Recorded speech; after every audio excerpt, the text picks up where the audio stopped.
mencionando es importante para que más adelante nosotros entendamos por qué nos hablan de una ictericia prehepática, una ictericia intrahepática y una ictericia posthepática. Ajá. La prehepática obviamente se refiere a cuando yo tengo aumentada por alguna razón la bilirrubina que está en sangre, o sea, la que está unida a lo que es la albúmina.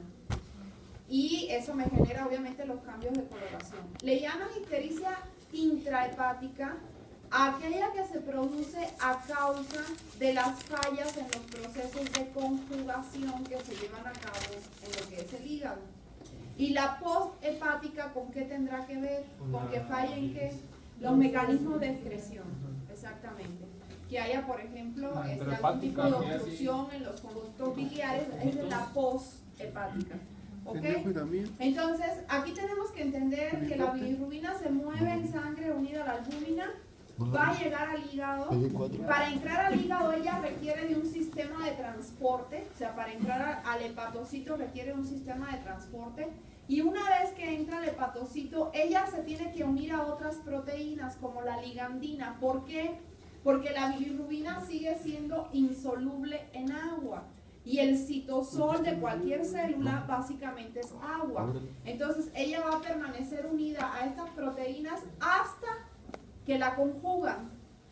Porque al conjugarla con el ácido glucurónico, ahorita lo vamos a ver, el ácido glucurónico sí es soluble en agua, entonces ya deja de ser una bilirrubina insoluble para transformarse en una bilirrubina soluble, que es lo que facilita su excreción.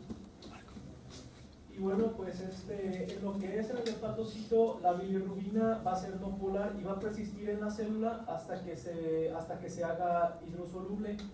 Para esto se tiene que añadir el ácido glucurónico en los hepatocitos y van a convertir la bilirrubina en una forma polar que se va a excretar con facilidad hacia la bilis. Y a este proceso se le va a llamar lo que es conjugación. ¿Tienes la figura de la reacción de la conjugación? Ahí está. Miren, esa es la reacción de conjugación. El ácido glucurónico nosotros ya lo habíamos visto, era derivado de lo que es la glucosa. Ajá. Aquí arriba tienen la reacción de formación del ácido glucurónico. No sé si se acuerdan, eso era de la vida del ácido urónico. Se forma lo que es el ácido UDP glucurónico. Ese ácido UDP glucurónico, que él es soluble, lo vamos a hacer reaccionar con la molécula de bilirrubina y se forma, aquí lo tienen, un monoglucurónido de bilirrubina. Y luego ese monoglucurónido de bilirrubina lo hacemos reaccionar con una segunda molécula de ácido glucurónico y se va a formar el diglucurónido de bilirrubina, que esto es lo que realmente nosotros conocemos como bilirrubina conjugada. O sea, la bilirrubina conjugada es un diglucurónido de bilirrubina. ¿Para qué hacemos esto? Como mismo lo hacemos con los fármacos. Las reacciones de conjugación lo que tienen como propósito es aumentar la solubilidad de los compuestos para facilitar ¿qué? La excreción.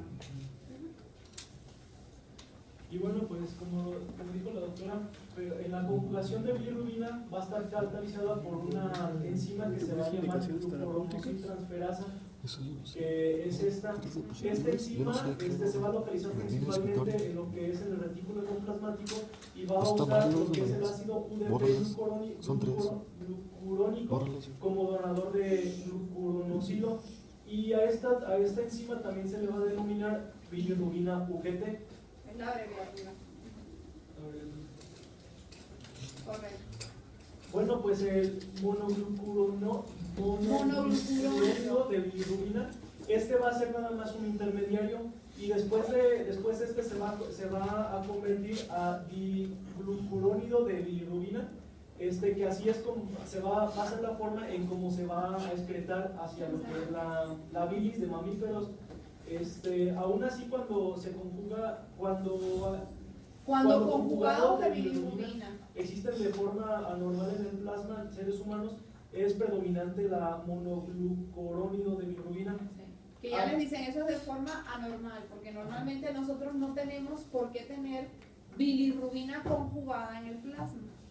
Entonces, así como lo explicó la doctora, en esta reacción el ácido UDP glucurónico más la bilirrubina por medio de la enzima glucuranosiltransferasa se va a transformar a monoglucurónido de bilirrubina, que va a ser un intermediario. Ya este monoglucurónido de bilirrubina va a necesitar otro compuesto de ácido UDP-glucurónico mediante la enzima que es la misma, para formar el diglucurónido de bilirrubina, que es la forma en cómo se va a secretar a la bilis. Y bueno, la bilirrubina conjugada se secreta hacia la bilis por medio de un mecanismo de transporte activo. La proteína involucrada en este transporte va a ser la MRP2, también llamada transportador de anión orgánico multiespecífico, entre paréntesis MOA. Esta proteína se va a localizar especialmente en la membrana plasmática de la membrana de los canalículos biliares.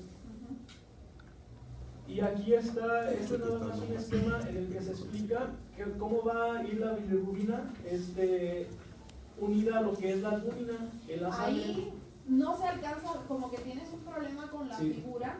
Chequenlo en su libro, está en la página 280. Ahí debe del viejo, en la 316. Ok.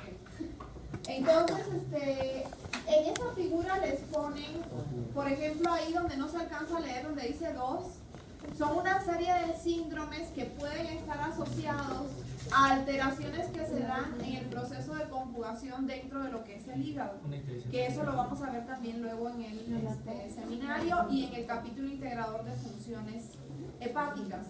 Entonces, en esa figura les marcan, digamos, los 3 pasos fundamentales para lo que viene siendo la eliminación de la bilirrubina: movimiento en sangre, entrada al hígado y conjugación, salida a lo que son los conductos biliares, y les dicen qué problemas se pueden presentar. Y pues bueno, estos 3 pasos por los cuales existe para poder eliminarse lo que es por medio de la bilis, va a ser el de captación, que es cuando capta la bilirrubina, el hepatocito; la conjugación, donde se va a conjugar con lo que es con el proceso que ya vimos anteriormente; y el último es la secreción, el paso por el cual va a pasar del hepatocito hacia el conducto biliar. Y nada más aquí, pues en la sangre, pues lo que va a hacer es unido a la albúmina, la bilirrubina se va a pasar a lo que es el hepatocito. Aquí va a ocurrir el proceso de conjugación, donde se va a formar el diglucurónido de bilirrubina, y así es como se va a poder secretar hacia el conducto biliar. Por eso es típico, por ejemplo, que cuando una persona tiene problemas hepáticos, uno de los síntomas es la ictericia. Porque obviamente, como el hígado es el encargado de la conjugación y excreción de la bilirrubina, pues este es un proceso que va a estar afectado. Y bueno, pues uno de los temas que dice: las bacterias intestinales reducen la bilirrubina conjugada hacia urobilinógeno. Y bueno, pues a medida que la bilirrubina conjugada llega a lo que es el ilion terminal y al intestino grueso, va a haber enzimas bacterianas. ¿Enzimas con Z? Perdón. Enzimas bacterianas específicas, como la beta-glucuronidasa, que esta va a eliminar lo que es los glucurónidos, y luego la flora fecal va a reducir el pigmento hacia un grupo de compuestos tetrapirrólicos incoloros llamados urobilinógeno. En el ilion terminal y en el intestino grueso va a haber una pequeña fracción de los urobilinógenos que se va a reabsorber y después se vuelve a excretar por medio del hígado para constituir de nuevo el ciclo enterohepático del urobilinógeno. Y bueno, la mayor parte de los urobilinógenos incoloros formados en el colon por la flora fecal se van a oxidar, y de ahí hacia urobilinas, que es un compuesto ya coloreado, que se va a excretar en las heces. Y esa es la causa fundamental de la coloración. De la coloración de las heces. Y bueno, pues... O sea que cuando hay heces sin color, también se puede presumir que hay un problema asociado al metabolismo de la bilirrubina. Y bueno, pues la hiperbilirubinemia va a originar lo que es ictericia, y Y dice que al exceder la bilirrubina en sangre, lo que es 1 miligramo sobre decilitro, equivalente a 1.1 milimol sobre litro, va a existir una hiperbilirrubinemia, lo cual se va a deber a lo que es la producción de más bilirrubina de la que el hígado normal puede excretar. Pero también el hígado puede estar dañado, lo cual va a excretar bilirrubina. Impide que se excrete bilirrubina. Impide que se excrete bilirrubina producida en cantidades normales, lo cual parece que va a regresar hacia la sangre y así se va a juntar mucha bilirrubina en la sangre. Y también cuando existe una obstrucción de los conductos excretores de la bilis, que esta no es producida por un daño hepático, sino que esto ya es en la expulsión biliar, lo que va a impedir que la bilirrubina se logre excretar, lo cual va a producir lo que es ictericia.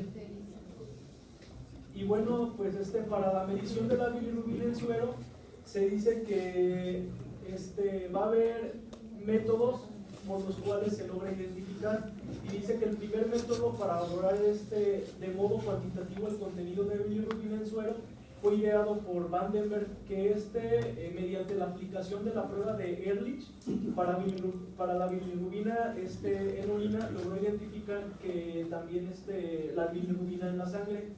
Esta reacción se basa en el acoplamiento que es del ácido sulfanílico diatrosado más bilirrubina, lo cual va a generar un compuesto azo de color púrpura rojizo, perdón. Después de este procedimiento original, o sea, en el procedimiento original que fue descrito de Ehrlich, Van der Waal, claro que en este procedimiento se usaba metanol, pero Vandenberg lo que hizo es omitir metanol, lo cual ocasionó la aparición normal del color que ocurrió, se me hace así, de color amarillo, ¿no? Por el cual no, es que en el procedimiento normal se usaba metanol. Él cometió un error y no usó el metanol, y sin embargo también obtuvo una coloración. Ajá. Eso es lo que te están diciendo. Que a se le llamó de modo directo. Ajá. Bueno, entonces así de esta forma la bilirrubina que reaccionaría sin la adición del metanol se le va a llamar una reacción directa. Después se encontró que de esta manera que la reacción directa también sucedía en suero de individuos con ictericia debido a obstrucción biliar. Pero aún fue necesario la administración de metanol para detectar lo que es la bilirrubina en el suero. Y a esta forma de bilirrubina, que solo podía medirse después de la adición de metanol, se le aplicó el término de reacción indirecta. Ok, de ahí viene lo de bilirrubina indirecta y bilirrubina directa. ¿Cuál va a ser la indirecta? Pero es la conjugada o la no conjugada. La no conjugada. O sea, la bilirrubina que está unida a la albúmina antes de entrar al hígado, esa es la que se conoce como bilirrubina indirecta. Y viene de la manera en la que se hicieron las pruebas. O sea, el nombre no significa ninguna otra cosa más que el hecho de lo que pasó con las pruebas para su determinación. Y bilirrubina directa, ¿cuál sería entonces? La conjugada. O sea, la que ya sale del hígado hacia los conductos biliares.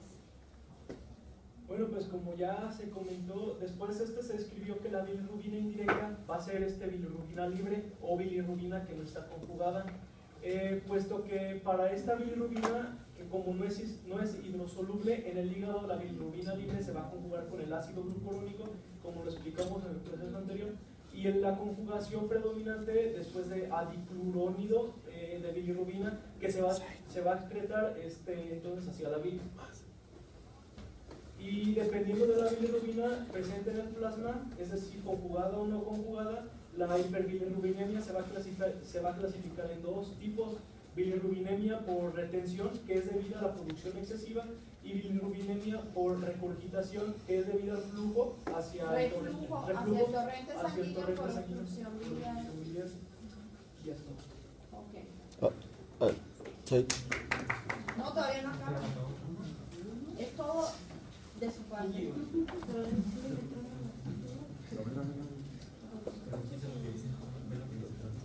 ¿Qué dice? A ver, diversos enfermedades en que hay cantidades altas de la bilirrubina no conjugada en la sangre. Por ejemplo, la anemia hemolítica, esta pues va a ser una causa importante de la hiperbilirrubinemia no conjugada. Generalmente es leve incluso cuando hay una hemólisis extrema, pues debido a que el hígado tiene una gran capacidad de excreción. Vamos a tener ¿te regresas al anterior? Esto es importante. Normalmente cuando nosotros tenemos muy elevada la bilirrubina no conjugada, que ya quedamos que era cuál, la indirecta, esto se debe generalmente a una sobreproducción por alguna causa. ¿Ok? Ejemplo de ello es lo que él está mencionando, que hubiera algún problema de anemia hemolítica. En ese caso, pues hay destrucción excesiva de eritrocitos y junto con ello del grupo M, y por tanto se eleva la producción de bilirrubina. Casi nunca se asocia a que el hígado no la pueda captar, porque resulta que el transportador que mete la bilirrubina hacia el hígado realmente tiene elevadísima capacidad.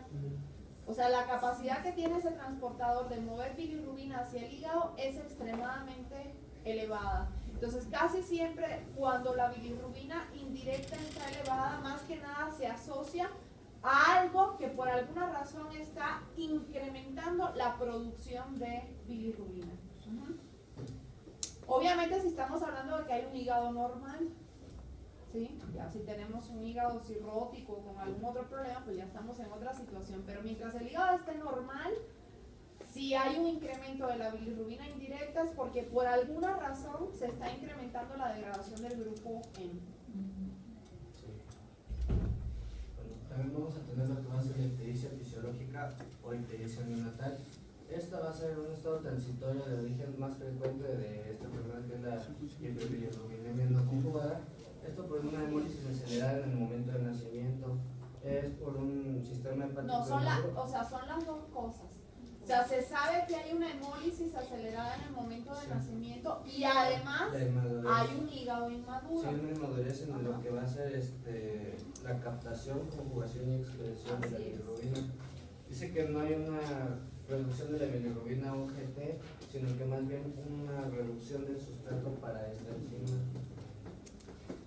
Y por eso cuando excede la cantidad de bilirrubina en sangre, la albúmina va a captarla de manera covalente. Y esto puede causar una encefalopatía tóxica, hiperbilirrubinemia, y que esto causa retraso mental. Para estos recién nacidos se administra lo que va a ser el fenobarbital.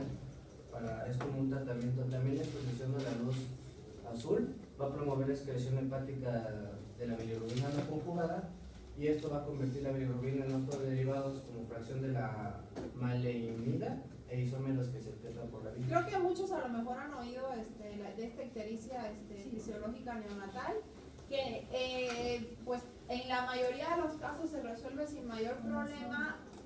Les dicen siempre ponga al bebé a la luz, y efectivamente es porque la luz transforma la bilirrubina en otros compuestos que se pueden excretar, dado que el hígado no tiene la madurez suficiente para, en ese caso, metabolizar toda la bilirrubina que se produjo. Entonces, en general se debe de resolver sin ningún problema, pero sí se debe atender porque, como dicen ahí, sí puede ocasionar problemas a nivel del sistema nervioso. Pero se transforma en la piel, pues. No, en la sangre. Acuérdate que eso lo tienes en la sangre. Pero, ¿qué efecto tiene la luz en la bilirrubina? ¿Qué efecto tiene la luz en la bilirrubina? Es que transforma, digamos, el anillo de lo que viene, los anillos de la bilirrubina les provoca cambios la luz, o sea, altera algunos de sus enlaces, y los compuestos que se producen se ha visto que se pueden excretar en la orina. Y ya se puede conjugar. Y entonces de esa manera tú bajas los niveles de... No se conjuga, porque la conjugación es hepática. Precisamente la ictericia neonatal se da porque el hígado no está maduro, entonces no puede conjugar las cantidades que se produjeron de bilirrubina.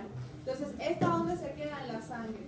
Tú expones el bebé al sol, y entonces esa bilirrubina que está en la sangre, por la influencia de los rayos solares, se transforma en otra cosa, en otros compuestos que se ha visto que se pueden excretar en la orina. Entonces vas disminuyendo los niveles de bilirrubina en sangre y por lo tanto eliminas la ictericia.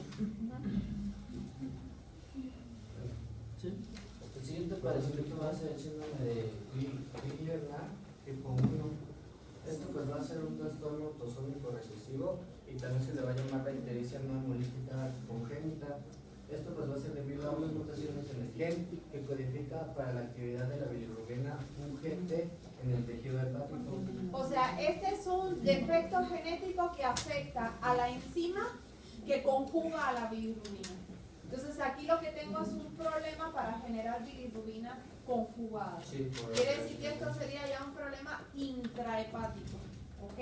O sea, llega la bilirrubina al hígado, pero la enzima que la conjuga está afectada, por lo tanto tengo problemas para conjugarla, sería un problema intrahepático. Dicen que esta enfermedad es mortal en los primeros 15 meses de vida y el tratamiento pues es con fototerapia. Esto produce una cierta reducción de las células plasmáticas de la bilirrubina y también el trasplante hepático es como un dice que pues, el gen que codifica la bilirrubina, la UGT, forma parte de un complejo de grandes genes que codifican para la UGT situados en el cromosoma 2. Luego, pues, sigue lo Este es que- el tipo 2. Sí, la tipo 2 va a ser un raro trastorno hereditario causado por una mutación en el gen que codifica para la bilirrubina UGT. Se retiene algo de la actividad del enzima, o sea, no está por completo inhibida. Es menos benigna que la tipo 1 y las concentraciones séricas no exceden mayor de los 20 miligramos sobre decilitro. El tratamiento hace buena respuesta favorable con alta dosis del fenobarbital. No vamos a tener lo que va a ser el síndrome de Gilbert. Esto también va a ser por una mutación de un gen que codifica para la bilirrubina UGT. Este tiene predominio en los varones y este tiene 30%. Si tiene predominio en los varones, quiere decir que es una enfermedad ligada a ¿qué? Al cromosoma X. Bueno, dice que esta va a tener el 30% de la actividad de la enzima presente y es una enfermedad por completo inocua. También vamos a tener lo que va a ser la hiperbilirrubinemia tóxica, que puede originarse por una disfunción hepática por las toxinas como el cloroformo, las fenaminas. ¿Qué dice ahí?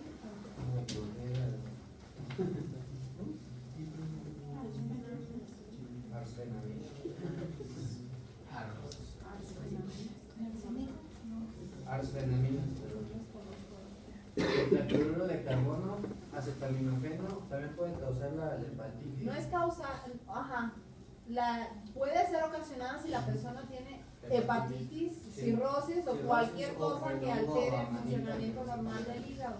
Esto va a ser obviamente un daño a las células parenquimatosas y hacer la circulación. Sí, es lo que les comentaba. Cualquier cosa que me genere a mí un hígado dañado, o sea que no está funcionando de manera normal, eso va a implicar que la bilirrubina no se va a conjugar adecuadamente y por lo tanto yo voy a tener problemas de ictericia.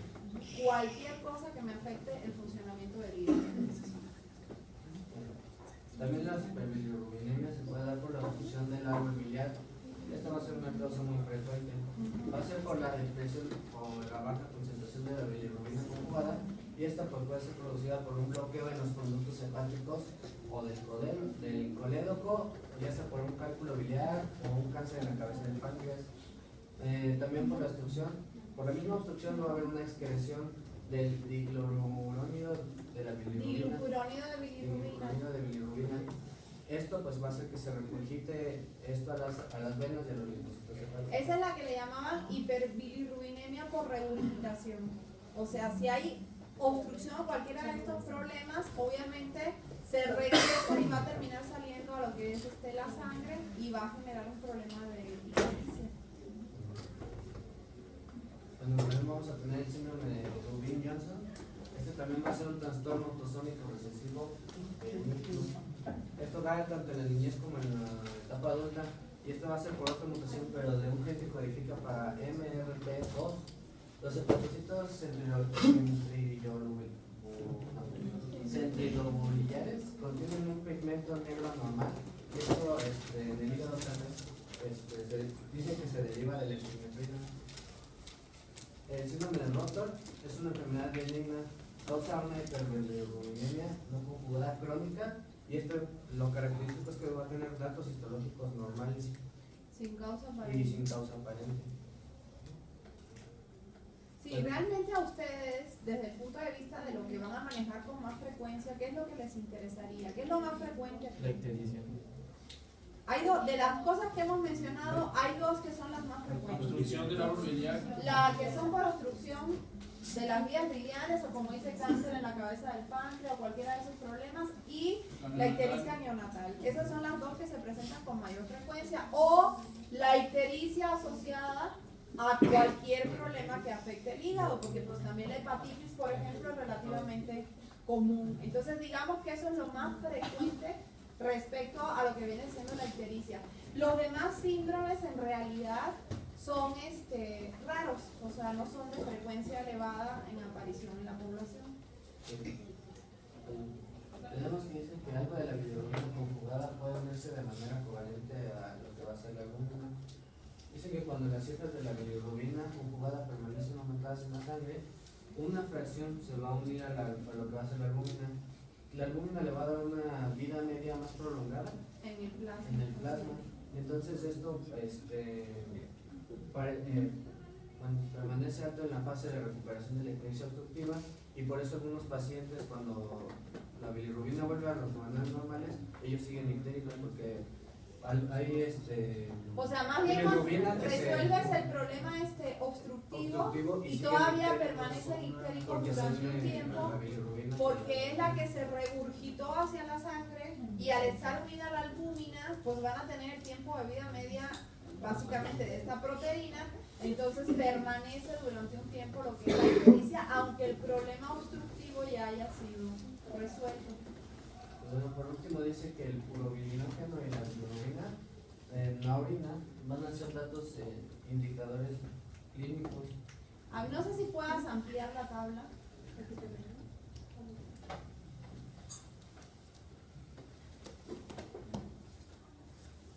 Pero lo que se regresa que se regresa conjugada, además se une A la albúmina, sí. Es Es que la que se regresa conjugada normalmente se regresa como un mono, y entonces no tiene tanta solubilidad como la que tienen los dos ácidos glucúricos, entonces tiende a unirse a la albúmina. A ver, ahí tienen ustedes un resumen, no sé si alcanzan a ver bien, más o menos. Todavía, bueno, yo de aquí no alcanzo a leer bien, pero es importante porque les hablan, por ejemplo, vámonos al segundo que dice anemia hemolítica. Ajá. ¿Qué bilirrubina es la que debe estar incrementada? ¿La indirecta o la directa? La indirecta. Porque eso me está hablando de que es un problema que se está dando antes de la entrada a lo que viene siendo el hígado, y ahí lo tienen, anemia hemolítica aumentada en la bilirrubina indirecta. Ajá. Está incrementado también lo que son los urobilinógenos. Les dicen que bilirrubina en orina no hay, y el que es fecal está aumentado. O sea, esos son como, digamos, criterios para nosotros poder diagnosticar dónde está el problema. Si fuera en el caso del hígado, por ejemplo, en una hepatitis, que lo tienen ahí en tercer lugar, fíjense cómo puedo tener un incremento de la directa o de la indirecta, dependiendo qué problema sea el que tenga. Porque si yo tengo un hígado que no me funciona bien, va a estar alterada la conjugación, pero también la captación. Si es, por ejemplo, un hígado cirrótico, en ese caso voy a tener incremento. Ahí estaba, aquí no lo presento. O sea, ahí tendríamos que la síntesis del grupo hemo partía de succinilcoenzimada y de glicina. ¿Sí se acuerdan? Que la unión de ellos dos nos iba a dar un compuesto que se llamaba aminolevulinato por acción de la ala-sintasa. ¿Todo el mundo se acuerda de eso? Sí. Ok, además de que vimos todo lo de la estructura de los 4 anillos pirrólicos que componen lo que es el EM y demás. Mírenlo, ya llegó. A ver si llegas temprano. Sin cosas que apesten más de lo que apestan. Que huele a puro hambre, tanto que estamos en el mercado. A ver, vamos a continuar con esto. Bueno, vamos a ver que la ala sintasa es la enzima reguladora en la síntesis hepática del eje. En la ala sintasa está en dos formas, que es la ala hepática, que es la ala S1, y la eritroide, que es la ala S2. La reacción limitante en la síntesis del EM en el hígado es la catalizada por la S1, que es la hepática, y esta es una enzima reguladora. La ala sintasa se da en las mitocondrias y la ala deshidratasa, esta se da en el citosol. Que la ala sintasa... A ver, es que ayer aquí nos mencionó las reacciones, pero no vimos las figuras. No sé a quién le tocaba traer las figuras. Pedro. A mí no me tocaban esas. Bueno, es que no vimos las figuras. Fíjate. A ver, falta la figura. Nada más vimos esta. Y una parte. Tenemos que regresarnos a la figura 31.5 y luego a la figura 31.6 y la 31.7. Esa es la 31.5. Ok. Y nada más vimos el primer pedacito, que era donde se sintetizaba el aminolevulinato, que abreviadamente le llamamos ALA por acción de la ala sintasa. ¿Ok? Luego, ¿cómo seguía la síntesis del grupo M? Ahí lo tienen. Se van a condensar dos moléculas de ¿qué? Del ALA, del aminolevulinato. Dos de ellas las vamos a condensar. Esa es una reacción de deshidratación porque en la condensación se liberan dos moléculas de agua y se va a formar un compuesto que se llama porfobilinógeno. ¿Ok? Y fíjense, de hecho se lo ponen abajo entre paréntesis, que este es el primer compuesto cíclico que se genera en lo que es la vía de síntesis. Es el primer compuesto pirrol. Acuérdense que el grupo M es un tetrapirrol, o sea, tiene 4 de estos anillos. Y el primero que se genera es en forma del porfobilinógeno. Si no tienen la figura, vamos a tener que buscar el libro. Entonces aquí no está aquí, ¿no? Te voy a quitar un punto porque entonces a ti te tocaban esas figuras. Y siempre es así. Vamos a buscar el libro de aminolevulinato y llevamos a lo que era el porfobilinógeno. Ahora, ¿qué va a pasar con ese porfobilinógeno que aquí lo tenemos?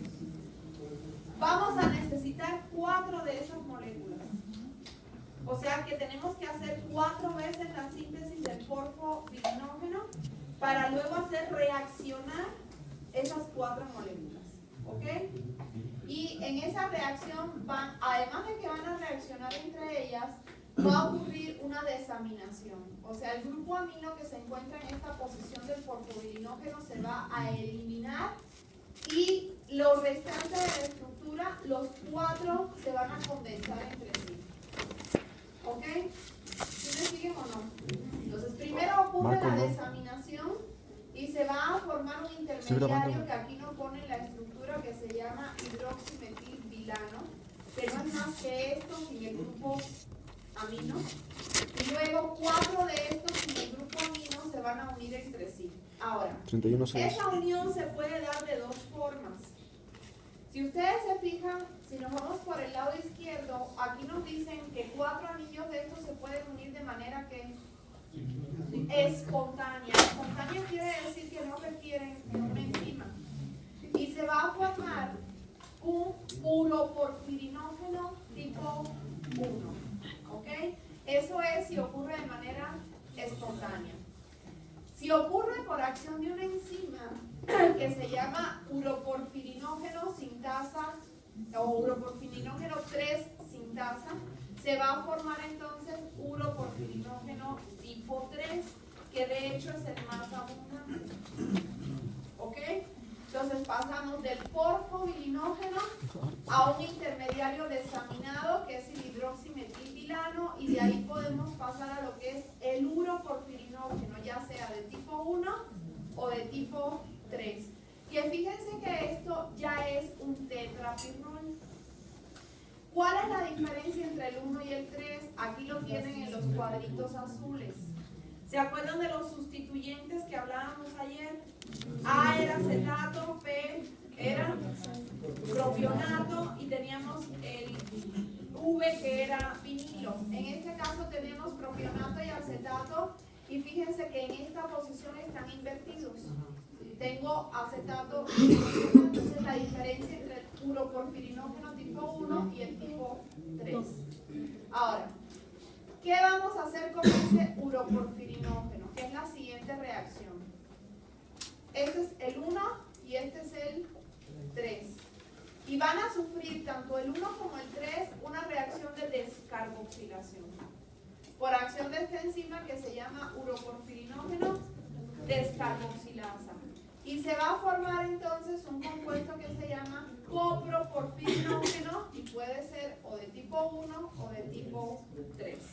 Coproporfirinógeno.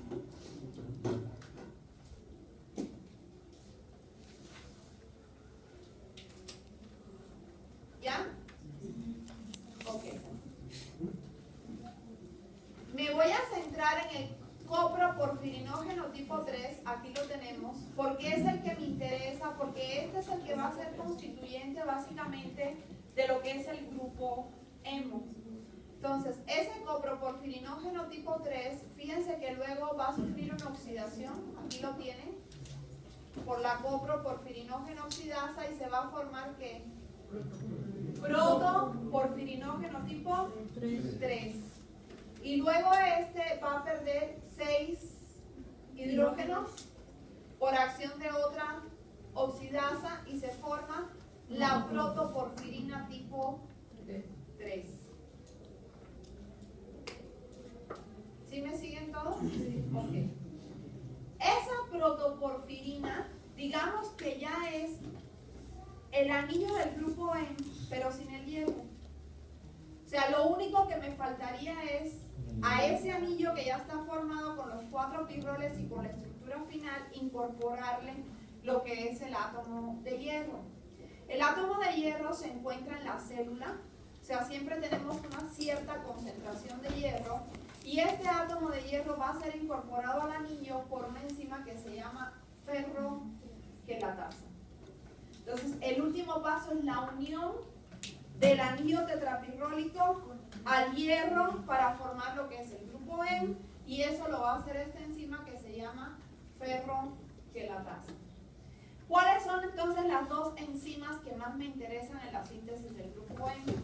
La primera, que es la ala-sintasa, y la última, que es la ferroquelatasa, que es la que incorpora al hierro. ¿Okay? Ahora sí podemos continuar con lo que tú estabas diciendo.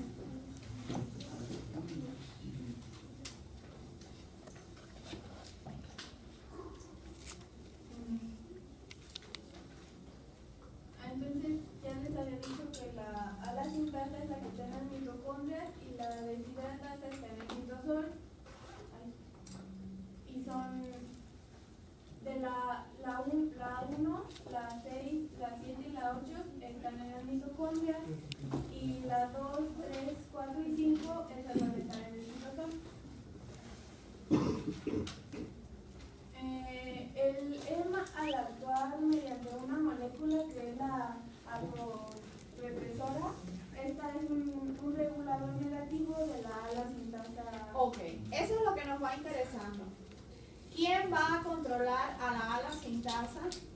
Ahí nos están diciendo el primer regulador, que vendría siendo el grupo M. Él no actúa directamente, sino a través de otra proteína que se llama proteína aporepresora, pero a final de cuentas lo que a nosotros nos interesa es que él va a tener un funcionamiento como efector negativo. O sea, cuando yo tengo mucho M, ¿qué va a pasar con la ala-sintasa? Se inhibe. Y es lógico porque el M viene siendo el producto final de la vía. ¿Ok? Que es aquí en este caso, cuando ya hay mucho de la doctora, se inhibe la ala-sintasa. Entonces, el índice de síntesis de la ala-sintasa es el que aumenta en ausencia del E o disminuye en su presencia. Ok, entonces el M tiene un efecto regulador negativo cuando hay mucho. mucho.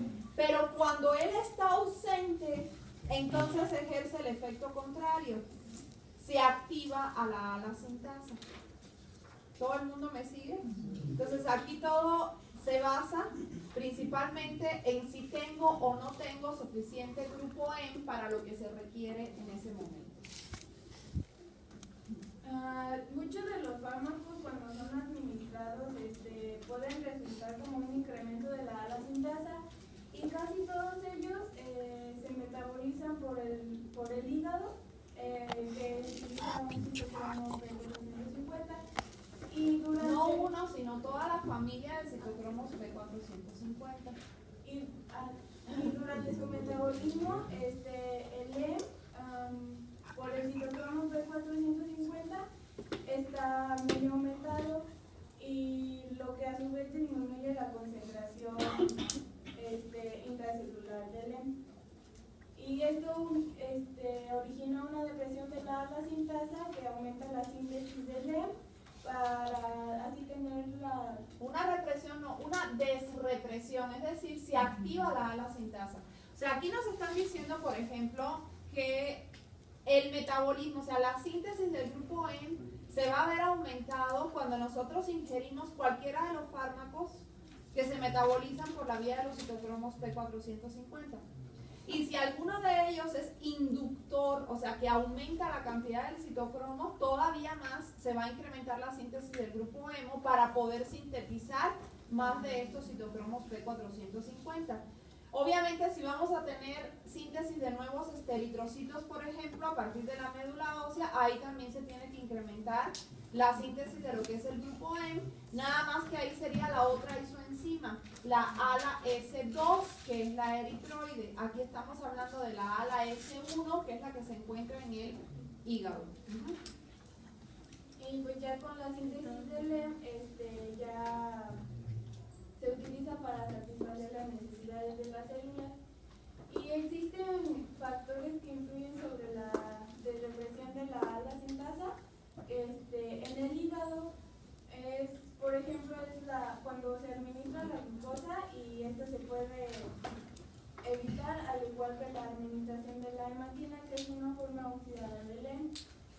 Y la regulación de la forma eritroide de las alas, que son las alas 2, difiere de la ala 1, y esta no se induce por los medicamentos que afectan a la sintasa, y el EM no es la que no causa la regulación de las alas eritroides por regulación. Y las porfirinas también muestran fluorescencia y tienen color, entonces tienen color las porfirinas, y el espectro de absorción, que es el de aquí, es característico de cada una, y esta se muestra en las regiones visibles como en forma ultravioleta del espectro y tiene un gran valor. A ver, ¿quién le da el color a la sangre, el color rojo? El hierro.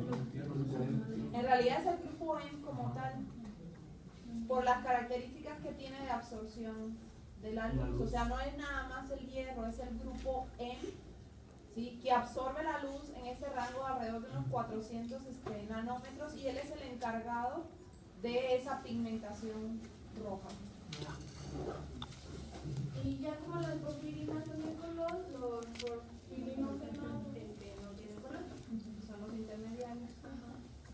Entonces, las porfirinas, cuando están disueltas en ácidos minerales fuertes o en solventes orgánicos, estos se iluminan mediante luz ultravioleta y obviamente emiten una fluorescencia de color rojo, que puede usarse para detectar pequeñas cantidades libres de las porfirinas. También los dobles enlaces que unen a los anillos de Birol. En las porfirinas, estas causan la absorción y la fluorescencia típica, y estos no se encuentran en los porfirinógenos, por eso son un color. Y una ventaja de estas propiedades es en el tratamiento de ciertos tipos de cáncer y mediante fototerapia de cáncer. Entonces, para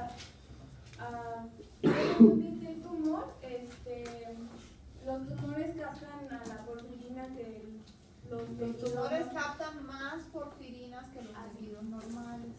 Entonces, también, como son fluorescentes, se les administra hematoporfirina, que es un colorante violeta oscuro, y así es como se expone el tumor a un láser de argón, que esto excita las porfirinas y así tiene un efecto citotóxico. Nunca lo he escuchado yo, o sea, alguien que le hayan dado ese tratamiento, pero en teoría así funciona. Bueno, la espectrofotometría son unas pruebas para las porfirinas y sus precursores. Entonces, las coproporfirinas y las uroporfirinas son excretadas en cantidades muy grandes en las porfirinas y En las porfirias. Y estas, cuando están en la orina o en las heces, pueden separarse por medio de la extracción con mezclas y solventes apropiados para ellas. Y estas se pueden identificar y cuantificar con métodos espectrofotométricos. Y la ALA y el porforinógeno se pueden medir en la orina por medio de pruebas colorimétricas cada uno. Y las porfirinas son No, las porfirias. las porfirias son un trastorno genético del metabolismo del heme. Estas son anormalidades pues de la biosíntesis del heme y pueden ser genéticos o adquiridos.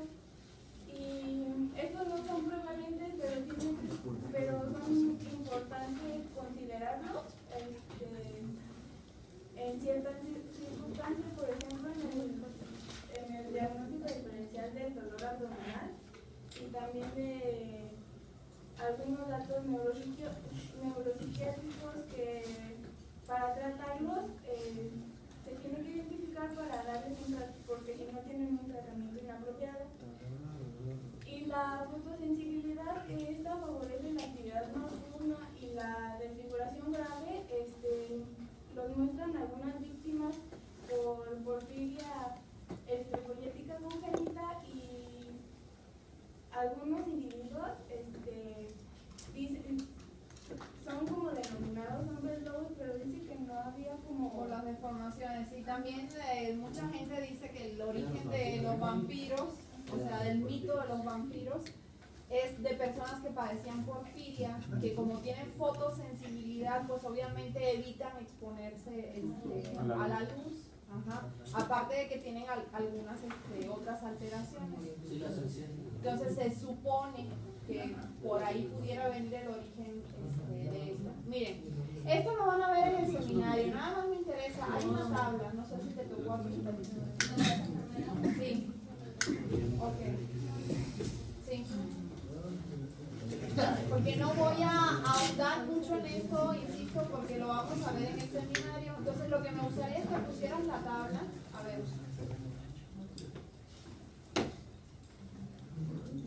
Ahorita si quieres mencionas lo demás. Esa tabla tiene resumido lo que son todos los tipos de porfiria que se pueden dar y las enzimas que están afectadas. Si ustedes revisan así a grosso modo se van a dar cuenta que casi todas se caracterizan por fotosensibilidad. O sea, digamos que es la sintomatología más característica de lo que son las porfirias.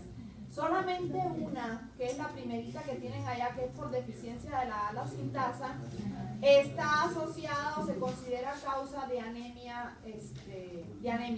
Ajá. Las demás no provocan anemia. Insisto, el síntoma más abundante va a ser lo que es la fotosensibilidad. Vamos a ver qué nos vamos a comentar y lo van a ver en el seminario. Bueno, vamos a ver cómo la bioquímica va a explicar los diagnósticos, las causas y los tratamientos. ¿Te puedes callar o no? Se han descrito 6 tipos de porfirias. Estas se producen por depresiones de las actividades de las enzimas de la 3 a la 8. Desde esta La valoración de la actividad de una o más de estas enzimas usando una fuente apropiada tiene importancia para hacer un diagnóstico definitivo en un diagrama de resultados de porfiria. Los pacientes con actividades blandas en la enzima 1, que es la ala-sintasa, presentan anemia, no porfiria. También se ha informado de la existencia de pacientes con actividad baja en la enzima 2, que es la ala-deshidratasa. A esto se le va a denominar porfiria con deficiencia de la ala-deshidratasa. En general, todas las porfirias, como hemos mencionado, todas se van a heredar de una manera autosómica dominante, a excepción de la porfiria eritropoietica congénita, que es recesiva. Los signos y síntomas se van a producir por una deficiencia de productos metabólicos más allá del bloqueo enzimático o por una acumulación de metabolitos tras el bloqueo. Si la lesión enzimática ocurre al principio de la vía, antes de la formación de porfirinógenos, entonces se van a acumular lo que es el aminolebulinato y el porfirinógeno en los tejidos y líquidos corporales. Desde el punto de vista clínico, los enfermos se van a quejar de dolor abdominal y síntomas neuropsiquiátricos. No se ha determinado aún la causa bioquímica exacta de estos síntomas. Los bloqueos enzimáticos más adelante de la vía van a provocar una acumulación de porfirinógenos. Sus productos de oxidación derivados de porfiria van a causar fotosensibilidad, una reacción a la luz visible de alrededor de 400 nanómetros. Cuando las porfirias quedan expuestas al algo se van a excitar y luego reaccionan con el oxígeno molecular para formar lo que son radicales de oxígeno. Estos radicales son los que van a lesionar lisosomas y otros organelos. Los lisosomas dañados van a liberar sustancias degradantes, lo que va a ocasionar grados variables de daño cutáneo e incluso formación de tejido cicatrizal. Por eso es que no pueden exponerse a la luz. Las porfirias se van a clasificar en base a los órganos o las células más afectados, por lo regular en los que la síntesis se desactiva. La médula ósea sintetiza cantidades considerables de hemoglobina y el hígado activo en la síntesis de otra hemoproteína que es el citocromo P450. De esta manera se van a clasificar en eritropoyéticas y hepáticas. También van a poder clasificarse en agudas o cutáneas por base a sus características clínicas. Y bueno, aquí está la tabla. Han mencionado entre paréntesis, nos dice si es eritropoyética o es hepática. Una explicación de por qué los tipos específicos de porfiria van a afectar a ciertos órganos de manera más notoria que a otros es porque las concentraciones de metabolitos que suscitan daño pueden variar de un modo notorio en diferentes órganos o células dependiendo de las actividades que difieren en sus enzimas formadoras de la ala-sintasa es la enzima reguladora clave en la vía biosintética del EN en el hígado. Muchos fármacos la van a inducir, como los barbitúricos y la metilturbina. Estos fármacos lo van a hacer al inducir el citocromo P450 que va a usar el EN y así va a inducir a la enzima. En individuos con porfiria, las actividades incrementadas de ala-sintasa van a producir cifras aumentadas de precursores de potencia perjudiciales antes del bloqueo metabólico. Esto también puede ser por la ingesta de fármacos que ocasionan inducción del citocromo P450 que puede especificar ataques de porfiria. El diagnóstico de un tipo de porfiria puede establecerse al considerar los antecedentes clínicos y familiares, el examen físico y los análisis de laboratorio. También en la tabla final nos vienen los resultados de los análisis para poder llegar al diagnóstico correcto. Que básicamente tiene que ver con quién se acumula. Dependiendo de quién se acumula, podemos detectar dónde está el defecto en la vía. Las concentraciones altas de plomo van a afectar el metabolismo del EN al combinarse con grupos SH y enzimas como la ferrokeratasa y la ala-deshidratasa. Esto va a afectar el metabolismo de las porfirinas. Hay cifras altas de protoporfirina en los eritrocitos, así como de la ala y la coproporfirina en la orina. Y el tratamiento esencial casi siempre es sintomático. Entonces, una de las consecuencias del envenenamiento por plomo es que la ferrokeratasa puede incorporar al grupo en plomo en vez de hierro. Y obviamente estamos obteniendo entonces algo que no es un grupo en funcional. Por eso el envenenamiento por plomo puede ser letal, teniendo en cuenta que ese lo necesitamos, por ejemplo, para el transporte de oxígeno.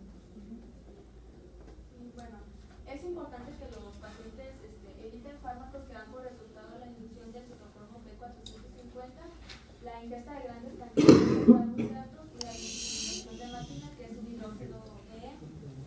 Estas dos últimas pueden reprimir a la citasa, lo que origina la menor producción de precursores iniciales. Los pacientes con fotosensibilidad se van a beneficiar con la administración de beta-caroteno, que disminuye la producción de radicales libres, aminorando la fotosensibilidad. Las pantallas solares que filtran la luz visible también pueden ser útiles en estos pacientes. Es que el beta-caroteno es un antioxidante importante. Entonces, como ahí el daño es un daño oxidativo más que nada, sí ayuda.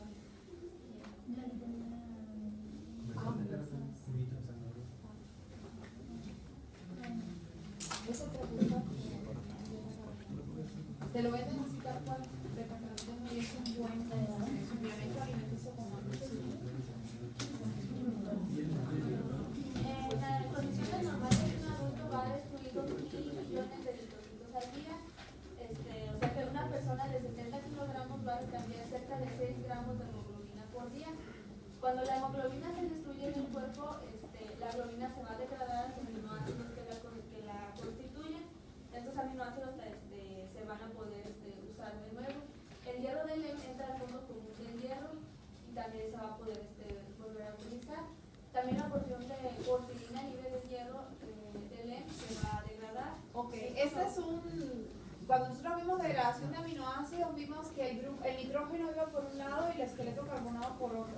Aquí en la degradación del grupo EM y de lo que son las hemoproteínas, la parte proteica se degrada por un lado, que serían los aminoácidos. ¿Ok? El hierro va por otro, que no se degrada, sino como ella les menciona, va a formar ese fondo común del cual luego la ferroquelatasa se va a alimentar otra vez para volver a sintetizar grupo M. Y por otro lado me queda lo que es el anillo tetrapirrólico del M, que tiene una vía de degradación independiente, que es la que nosotros vamos a ver ahorita, que lleva finalmente a la formación de bilirrubina. Bueno, esta se va a degradar sobre todo en células reticuloendoteliales del vaso, del hígado y de la médula ósea. Y bueno, la síntesis y el metabolismo del LEM a partir de las proteínas de EM se va a llevar a cabo en un sistema enzimático llamado oxigenasa. El EM, que es derivado de proteínas, va a llegar a este sistema y por lo regular, más bien el hierro ya se ha eliminado. Ya se ha oxidado hacia su forma férica y van a constituir lo que es la almina. Luego se va a añadir NADPH y este se va a reducir en un M, en la forma M. Y con ayuda de más NADPH se le va a agregar una molécula de oxígeno y así al puente de alfa-metilo entre los piroles 1 y 2. Es el que tienes en el cuadrito azul donde está oxígeno, ese es el que se está añadiendo, que es un grupo hidroxilo a tu derecha. Con un hidrógeno proveniente del NADPH, no. En el tercero, ahí está. Un hidrógeno proveniente del NADPH y un oxígeno, ese es el cambio que se da en esa posición. El hierro ferroso se va a volver a oxidar hacia su forma férrica y con la adición de oxígeno se va a liberar ion férrico y se produce el monóxido de carbono y una cantidad de biliverdina por la división del anillo tetrapirrol. O sea, ahí entra oxígeno, que es el que permite reemplazar al hierro. O sea, el hierro ya se desprende del grupo N y se va al fondo común ese que ya habíamos mencionado. Además hay reacciones de descarboxilación y fíjense que en ese paso lo que va a suceder es que básicamente yo voy a pasar del grupo N, que es completamente cíclico, a una estructura que va tendiendo a ser más lineal, que es la biliverdina. O sea, se rompen algunos enlaces y ya no es completamente cíclico, sino que lo transformamos en una estructura parcialmente lineal, porque tampoco es completamente lineal, que se conoce como biliverdina. Y luego esa biliverdina, ¿qué le pasa?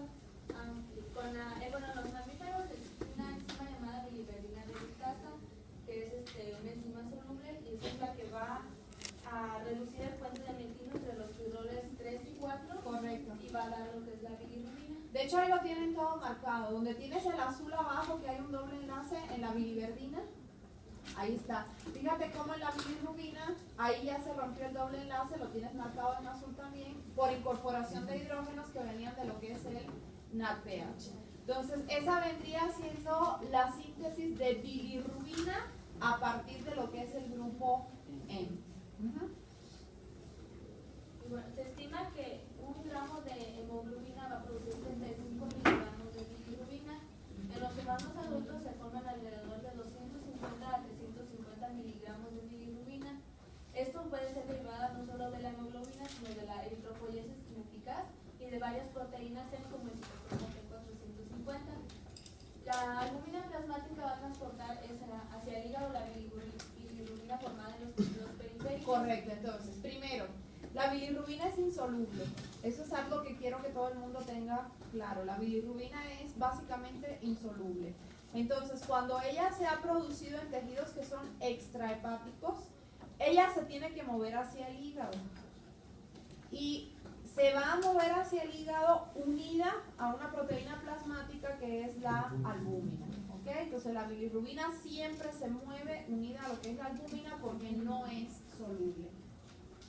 El metabolismo adicional de la bilirrubina va a suceder principalmente en lo que es el hígado y va a comprender 3 pasos, que es la captación de bilirrubina por las células parenquimatosas del hígado, la conjugación de bilirrubina con glucoronato del retículo endoplásmico y la secreción de bilirrubina conjugada hacia la bilis. Correcto. O sea, al hígado le va a llegar la bilirrubina, esto lo vamos a puntualizar ahorita. El hígado la va a conjugar, que es lo que ya conocemos nosotros como bilirrubina conjugada, y luego la manda a los conductos biliares para lo que viene siendo su excreción. Por eso es que toda la bilirrubina de los tejidos extrahepáticos tiene que llegar al hígado, porque la excreción va a ser a través de la bilis y va a ser en forma de bilirrubina conjugada que tiene la síntesis del grupo M partía de succinilcoenzimada y de glicina. ¿Sí se acuerdan? Que la unión de ellos dos nos iba a dar un compuesto que se llamaba aminolebulinato por acción de la ala-sintasa. ¿Todo el mundo se acuerda de eso? Sí. Ok. Además de que vimos todo lo de la estructura de los 4 anillos pirróricos que componen lo que es el EM y demás. Mírenlo, ya llegó. A ver si llega temprano. Y sin cosas que apesten más de lo que apestan. Que huele a puro antes de que estamos en el mercado. A ver, vamos a continuar con esto. Bueno, vamos a ver que la ala sintasa es la enzima reguladora en la síntesis hepática del hemo. En la ala sintasa está en 2 formas, que es la ala hepática, que es la ala S1, y la eritroide, que es la ala S2. La reacción limitante en la síntesis del EM en el hígado es la catalizada por la S1, que es la hepática, y esta es una enzima reguladora. La ala sintasa se da en las mitocondrias y la ala deshidratasa, esta se da en el citosol. Que la ala sintasa... A ver, es que ayer aquí nos mencionó las reacciones, pero no vimos las figuras. No sé a quién le tocaba traer las figuras. A mí nada más me tocaban esas. Bueno, es que no vimos las figuras. Fíjate. A ver, falta la figura. Nada más vimos esta. Y una parte. Tenemos que regresarnos a la figura 31.5 y luego a la figura 31.6 y la 31.7. Esa es la 31.5. Ok. Y nada más vimos el primer pedacito que era donde se sintetizaba el aminolebulinato, que abreviadamente le llamamos ALA por acción de la ala sintasa. ¿Ok? Luego, ¿cómo seguía la síntesis del grupo M? Ahí lo tienen. Se van a condensar 2 moléculas de ¿qué? Del ALA, del aminolebulinato. 2 de ellas las vamos a condensar. Esa es una reacción de deshidratación porque en la condensación se liberan 2 moléculas de agua y se va a formar un compuesto que se llama porfobilinógeno. ¿Ok? Y fíjense, de hecho se lo ponen abajo entre paréntesis, que este es el primer compuesto cíclico que se genera en lo que es la vía de síntesis. Es el primer compuesto pirrol. Acuérdense que el grupo hemo es un tetrapirrol, o sea, tiene 4 de estos anillos. Y el primero que se genera es en forma del porfopirinomio. Si no tienen la figura, vamos a tener que buscar el libro. Entonces aquí no está aquí no. Te voy a quitar un punto porque entonces a ti te tocaban esas figuras. Y siempre es así. Vamos a buscar el libro, por favor. En electrónico, Sí. sí. Ponle en el-